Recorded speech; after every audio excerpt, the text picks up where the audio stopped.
Pinhead Larry? Yeah. Well, no, that's a SpongeBob term. It means nothing else. I've never seen an episode of that SpongeBob. Really? Riveting television. I hear. I've heard. I got a couple NFL props for you. You can watch live whenever. I don't care. Oh, we're live. I should have told we you. are? Yeah. You didn't tell me? Oh, man. I was going to say I like Devontae Smith under 64 receptions. I like Kadarius Toney over 775 receiving yards. Kyle Pitts over his touchdown total. Good morning, everybody. Good morning.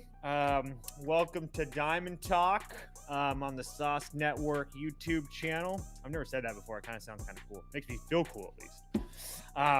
But in all seriousness, like I said, good morning. Decent night last night. Fantastic morning with the Tigers and the Guardians and the under and all that stuff. Let's just forget that I said to play the Rockies. That was embarrassing. Holy cow. But it happens. Night slate went pretty decent. Couple hard losses and stuff, but a couple good winners, especially at the end. Thank God for the Los Angeles Dodgers. I mean, how easy money is that just on a nightly basis? It's just an absolutely beautiful thing. So, is there a reason you're calling me, Beaver? No, I actually didn't mean to. That was a ghost call, Okay, a phantom call, some would say. You got that was a phantom the AI call during a live. I didn't know. I thought there might have been something really crazy going on. So Nah, that was the ghost of Martin Perez, who absolutely cursed me yesterday calling you. God damn it. It happens. I actually like it better. Like if I mean, not that Colorado was a big dog. I think they were like plus 110 or whatever. But when at least it was over fast. At least it wasn't like a slow death where they were like in the game the whole time and then you lose in the ninth inning. Like at least it was just over from the start. You didn't even have to watch the game. Oh, I mean, they took a machete to our necks. That was brutal. Yeah, it was a quick and painless death. The types of deaths that I like. So. Anyway, let's just get into these games really quickly. Go through them. Not a ton of stuff on the slate today. Not a ton of value either. A couple plays I like though. So we'll see what we'll get started here with the Angels and the Rays. First thing that jumps out to me at this game is I always go check the lineups, especially with teams like the Angels when they have guys like Mike Trout and stuff who are constantly injured. Well, guess what? He ain't playing today either. This Angels lineup without Jared Walsh as well. So you're looking at like Fletcher, Ohtani, Ward, decent. But then Ford, Adele, Sierra, who I literally don't even know who that is. And I pride myself in at least knowing these guys, and I couldn't even tell you who M. Sierra is. Kurt Suzuki, Josh Rojas, and Andrew Squid Velasquez rounding out. I just can't get behind it. So do I want to pay the big price with the Rays? Not really. But if you look at Patrick Sandoval, he's actually been pretty damn decent for the Rays. The issue that I have with him today, and today only, is he's coming off a performance where he went 9 full innings. And if you take a look back earlier in the year after he went, he definitely hasn't gone 9 innings. But if you take a look at the start, I think he went 7. His next time out was against a good team. I can't remember if it was Houston or Atlanta or something like that. But it was a good team. But either way, he got shellacked. The Rays are playing everybody today. So I think the best way to play this is the Rays money line. This is going to be an SGP. So Rays money line, and then their team total over 2.5, and it comes back at minus 130. I think that's the best way to play it. It's one of those things where I don't. The Rays are playing pretty good baseball right now. I just don't know if I love the fact that laying runs with them too much. But again, I think they score plenty.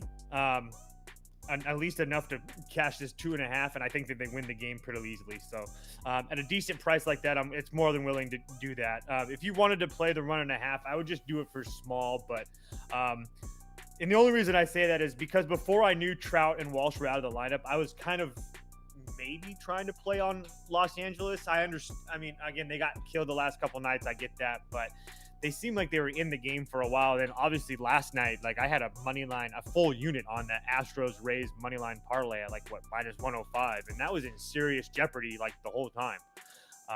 So it ended up coming through. So again, I think that the Rays probably finish off a sweep here today, but I don't want to pay the big price. So 0.75 Beaver. I was gonna say. All right, 0.75. I thought you wrote the 4 in there for like a way for me to realize that I needed to tell you. So if you did do that, touche. I did. Cubs and Cardinals. This one was actually pretty easy for me. Playing over 10 minus 105 for 0.75 units. The wind's blowing out to center field right now. Beaver talked about it as well. Looks like some of the public is on the under, yet a little bit of money coming in on the over, and they move it from 9 to 10, right? Oh, right, Beaver? When it started at 9, right? Well, yeah, it started at 9 this morning, and all of a sudden now it went from 9.5. When I was writing my over this morning on Twitter, I had it at 9. All of a sudden, Canva quits out, and then when I go to post it, it was 9.5. And then just a half an hour later, I go back to bet it again, and it's at 10. So this line consistently keeps moving with the money that's coming in on it, despite the public bets being on the under. So if you take a look, I do think both teams probably score some runs here today. If you take a look at who's pitching, Dakota Hudson's pitching for St. Louis. I don't know what to feel about him. I do think that he's probably better than what he's shown. But if you just take a look at his history against the Cubs in St. Louis, very good. Almost they're not scoring off of him. But when he comes to Wrigley, he's not getting throttled or anything like that. But it's a pretty big difference as far as run production when he's at Wrigley and away from Wrigley. And then if you take a look at Marcus Stroman, he might be in for a big game, but at the same time, the Cardinals have seen this guy 3 times already. And the last time they saw him in Wrigley Field this year, they put up 9 runs on him. So do I think that they scored 9 runs on him again? Probably not. But at the same time, with the wind blowing out and stuff like that, I think that we see runs here today. As far as the side goes, I don't have a play on the side. I would have leaned the Cubs at plus money just because it's Wrigley, it's during the day. And at plus money, it's kind of hard not to look at the Cubs, but I don't really want to get involved. I just want to root for runs. So that's how we're going to do it today. Yeah, buddy. This is going to be a fun one. I think this is actually one of the best games of the day. Guardians at the Mariners. Beaver's favorite pitcher on the mound, Marco Gonzalez. He just ordered a jersey of his. I can't wait to see it. He's a bum. Definitely up and down. I don't have the same sentiment as the Beaver does. I don't think that Marco Gonzalez is a bum. I think that he's been more than consistent all year long. And then he had a couple bad starts, one of them against the Yankees, one of them on the road against Texas, or 2 of them on the road against Texas and against the Astros. So Astros and Yankees, for the most part, have been 2 of the best teams in baseball. Texas at home, I get it. It's a division rival. I can see him. So it is what it is. But again, I just think that I really want to play Seattle. I'm playing Seattle here, and I'm playing them on the money line for a half a unit. Actually, I'm sorry, for 0.75 units. And the only reason is that every time that I trust Tristan McKenzie personally, he comes back to kind of screw me over. I ended up didn't playing him his last time out. I know he had 14 strikeouts, but he also gave up 2 runs in the first inning, and that game was 2-5, and Cleveland scored all their runs in like the 7th or the 8th inning. So again, does that mean that Tristan Thompson didn't pitch well, or Tristan McKenzie didn't pitch well because Cleveland didn't score? No. But at the same time, like I still don't feel like Tristan McKenzie is a guy that I trust yet. And that's a personal thing. His number's great. 7 innings against the White Sox, 2 runs, 14 strikeouts. He took a loss against Toronto where he went 6 2/3, gave up 2 runs. Went to Houston, 8 innings, no runs. Arizona, Boston, he gave up 4 runs apiece. His last time in Seattle last year, 4 1/3, 5 runs. Again, Marco Gonzalez up and down for sure. This Cleveland lineup's kind of hot. There's no question about that. But at the same time, I don't think that the Padres are that good, especially right now. And they didn't have Soto and whatnot. So I thought those were games that Cleveland should have won. I thought the price, like especially yesterday at plus 130, was ridiculous. But I'm going to roll with Seattle here today. I think it's a home dog. They blew a game last night. Seawald blew the game last night in the ninth. I don't think that happens again. All their bullpen arms should be ready to go again. So I'm going to take a shot with Seattle and fade all that Cleveland money coming in. Yeah, I'll tell you what, Toast. The sharp side of me tells me that he likes the Seattle Mariners here today. I hate Marco G a lot, but if there's a spot where Cleveland does struggle, it's on the road against some lefties. So maybe. And dude, if you look at Tristan McKenzie's last 2 times he faced the Mariners, he was an absolute mess. So I know we're getting a nice form of Tristan McKenzie here today, but some of the money I'm reading and some of the prop lines for him are suggesting to me that he doesn't have the best performance here today. So. Yep. So it's also part of it for me is it seems like the world is on the guards. The guards, yeah. So Justin Dunn. Beaver has a play on this game. I know, check his Twitter for that. Reds and Phillies. I just kept this simple, guys. I just played this over 8.5 at minus 105 for 0.75 units. I think the Phillies continue to score. And as much as good as Aaron Nola has been, at the same time, I still think the Phillies can roll into one. It's very good weather out there. Again, I think Nola pitches well, but I think the Phillies get to done. And then Nola's history against Cincinnati isn't the best. I mean, it's definitely not nearly the same lineup, but it's something to take a look at. He's coming off a 5-run performance against the Mets, so he probably should do well. But for some reason, I just still think we see runs here today. So at over 8.5 with extremely good weather, our friends at Ballpark Pal have it at like a 20% increase in home runs and extra base hits and stuff. So I think there's actually chancing that Philly shellacks the Reds today. But I don't want to pay minus 160 on a run line for a home team, minus 165. So let's just see how many runs we can get today.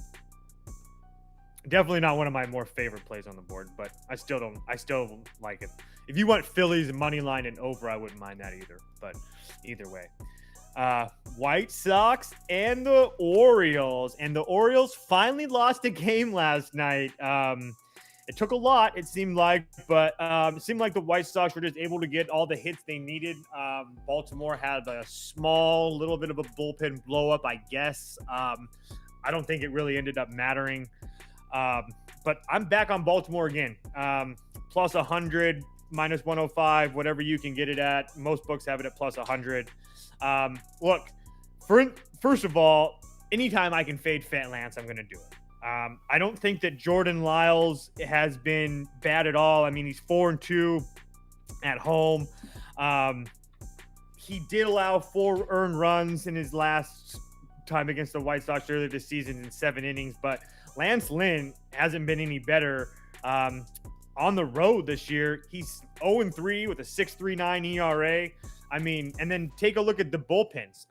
Obviously, I just talked about how Baltimore had a bullpen blow up. Well, part of that is because they didn't use any of their good arms. All their top guys, they didn't use last night. Guys that were coming out of the bullpen last night were like Keegan Aiken and stuff like that, who is not one of their better bullpen guys. And then if you take a look at the White Sox, I mean, the Orioles pushed them last night. I mean, Kendall Graveman, if it wasn't for, who was that? Juan Moncada with a really nice player Juan Moncada's been actually playing really well for them lately. Couple clutch base hits for them as well. But anyway, if Moncada hadn't have made a really good play at third, that inning, I think it was the 7th or the 8th, pretty sure it was the 8th, but that inning stays alive and another base hit might tie that game. So,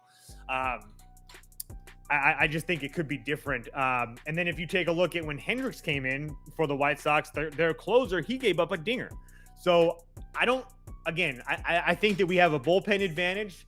I think the White Sox bats might be a little tiny bit better with the top end talent, but I think that top to bottom 1 to 9, I think Baltimore might have the edge. And some might say because Lance Lynn's pitching just a little bit better right now that they might have the edge in that. And I might be concede to that. That's fine with me, but I still feel like I have the edge in other things. So Baltimore on the money line at plus 100 for 0.75 units. I'm going to continue to ride Baltimore if they're going to give me this nice number. So if they lose 2 or 3 in a row at this number, then I'll start looking the other way. But I still feel like it's really hard to lay minus 120 with 1, Fat Lance on the mound, and 2, a Chicago bullpen that's weak at best and taxed as well. So good job, Boss Hog, hitting the White Sox yesterday. Mets and Rockies. I really don't. I'm going to look and see what these team totals are. I don't really have a play on this game. I'm not going to get involved with the Jacob deGrom. I really wish I would probably take the Rockies plus like 2.5, 3.5, something like that. Just because we all know, I'd have to look, but yeah, it's like minus. Let's see what their team total is. I heard it was like 0.5. Oh, it's minus 140. I was going to say they could get a run and it's minus 140. What's their full team total at? 1.5. Yeah. I would maybe the Rockies plus 2.5 or something like that. And the only reason I say that is because historically the Mets haven't scored for deGrom, but I have no reason to want to play this game. I know some people want to play the over at 7, and maybe the Mets hit that on their own, but like I said, they don't really have the best history of scoring for deGrom. It's just not a game I really want to get involved with. I'm sorry, guys. So you don't like deGrom at minus 450? You don't think there's value on that? Oh, I mean, I'm yeah. joking. I'm joking. No, I know. I was just going to say if you're a clown, but I didn't want to like talk shit to somebody that for some reason. But yeah, it's just, I didn't know. I couldn't tell you the last time I saw a minus 400, to be dead honest. I mean, and obviously we look at these lines every single day. It's been a long time. I mean, in baseball, sometimes you see that in football or whatever in money lines, but yeah. Blue Jays and the Red Sox. Man, this one's really hard for me. I think the easy way to say this is that the Blue Jays are going to come out and dominate, but I'm taking the Red Sox on the money line for a half a unit at plus 150. And the only reason is this: has Kevin Gausman been fantastic against them? Yep. Has he been striking him out? Yeah, but I think this is the 5th time they're seeing him. Cutter Crawford has been decent.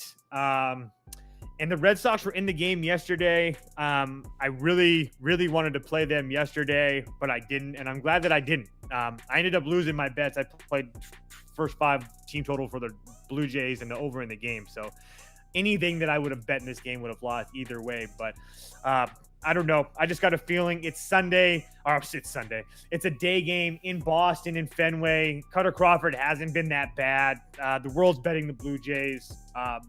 Again, it's just a small stab. I don't really love it, but at the same time, I don't really want to play the Blue Jays at minus 165 as well. Even I understand, like I said, as much as Gausman's been dominant, at some point, the Red Sox might get to him, and I'm not trying to pay 165 to see if they do or don't. That's just how I look at it.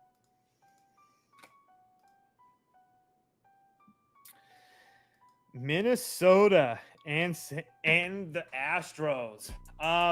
This one I went kind of back and forth on as well. But I'm taking the dog here again. I'm taking Minnesota on the money line at plus 150 for a half unit. And then I'm also going to play Minnesota plus 1.5 at minus 135 for 0.75 units. I think this is a closer game than people are gonna expect it to be. Maybe I'm just completely wrong here. And I guess we'll find out and see. But I'm just not in this boat with Luis Garcia as a huge favorite right now. I mean, he's won his last 2 games, but he hasn't pitched well in a while. I mean, 5 innings, 7 hits on 3 runs against Oakland. That's not something I really love. I'm sorry, that was against the White Sox. 6 innings, 4 runs against Oakland. 6 innings, 9 hits, 4 runs against Cleveland. 7 innings, 3 runs against Boston. Another 4 runs against Oakland. So it's not like he's out shutting teams out. And then you have a Twins team that's, fighting for their playoff life. Chris Archer hasn't been the same guy that he was earlier, but he just went 5 innings, no or 1-run ball against Texas. Started to pitch a little bit better. Look, the world's going to be betting the Astros here today. This is just kind of like a little bit of a pushback. I don't really feel like Garcia is in the best form right now. This game means a lot more to Minnesota than it would be for Houston. So maybe we catch Houston sleeping here a little bit. So I'm going to play the Twins here. Obviously, they don't have Buxton, but they do have Correa, Miranda, Polanco, Arise, all that stuff. So something might click here today. It is the juice box, so we'll see what happens. But again, I can't get behind Garcia right now. Super sharp. I love it. I just couldn't do it. I was trying to find a way to play the Astros. I really was, and I just couldn't do it. I just everything I looked at, I just kept on looking at it, and I was like, don't really want to lay that. Don't really want to lay that. The Yanks on the West Coast in the shithole that they call the Oakland Coliseum, and I do mean that. It is a crap hole. Jameson Taillon on the mound for the Yanks. He really hasn't done much good for them. Kind of hard to get behind them, especially at this big of a price. I mean, it is Oakland, though. James Caprillian's done really well, but he doesn't really have the best history against the Yankees. The Yankees are on the road. I'm going to play them -1.5, -120 for 0.75 units. And then I'm also going to play the over 7.5 at -115 for a half a unit. I think the Yankees got the proverbial monkey off their back. I think that even more so getting away from home is going to help too. So I think they left home on a high note. And now they come out to West Coast. Oakland has absolutely nothing to play for at all. And the Yankees have everything to play for. So again, do I trust Taillon a ton? Not really. But against a team like Oakland, I feel like this is probably a better spot that he can get right than anywhere else. So that's how I'm going to take a look at that one.